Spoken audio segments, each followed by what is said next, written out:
ఇప్పుడు మేము గడిపినప్పుడు ఒకటే మాగుంటు కుటుంబానికి ఉన్నది, కుటుంబ సభ్యులందరూ కూడా ఆత్మగౌరవం. ఈగో లేదు. We don't have ego, we got lots of self respect. అంటే అహం లేదు, ఆత్మగౌరవం ఎప్పుడు కూడా ఉంటుంది. ఒక రెస్పెక్ట్ అనేది ప్రతి ఒక్కరూ కోరుకునేది ఏముంటుంది? గౌరవం. మా ఇంటికి వచ్చినప్పుడు ఆ గౌరవం ఇస్తుంటేనే అందరూ కూడా సంతోషంగా రాగలుగుతారు ఉన్నప్పుడు కూడా. అటువంటి గౌరవం కొరకే ఏంటంటే మాగుంట కుటుంబం ప్రకాశం జిల్లాలో ఇప్పటి వరకు కూడా గడుపుతూ ఉండింది. ఆ గౌరవాన్ని నిలబెట్టుకోవాలనే ఉద్దేశంతోనే ప్రతి ఒక్కరు కూడా జరుగుతున్న పరిణామాలకి వారు కూడా చెప్పటం అనేది కూడా మనం చూస్తూ వస్తున్నాం. రాబోయే ఎన్నికల్లో మాగుంట కుటుంబం ఒక నిర్ణయం కూడా తీసుకున్నది.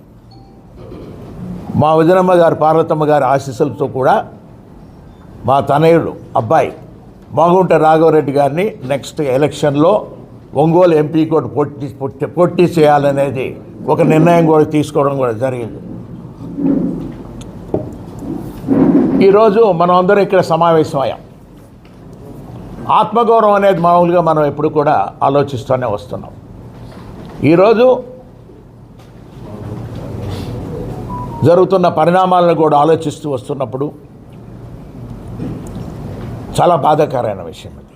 ఏదైనా కూడా అంటే ఎటువంటి సమస్యల్లో మా విధంగా మాగుంట కుటుంబం అనేది మీ ముందుకొచ్చి ఈరోజు మీ ద్వారా కూడా ప్రజలందరూ కూడా తెలుపుకునేది ఏమిటంటే ఇది ఆత్మగౌరవం సంబంధించింది. రెస్పెక్ట్ అనేదాన్ని ఎప్పుడు కూడా మనం కాపాడుకోవాల్సిన విషయం అనేది ఉన్నది. కాబట్టి అనేది దృష్టితోనే కొన్ని అనివార్య కారణాల వల్ల వైఎస్ఆర్ పార్టీని మనం వీడాల్సినట్టుగా కూడా వచ్చింది.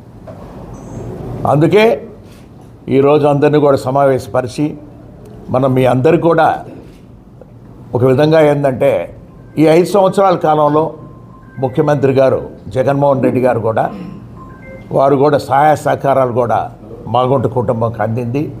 వారికి కూడా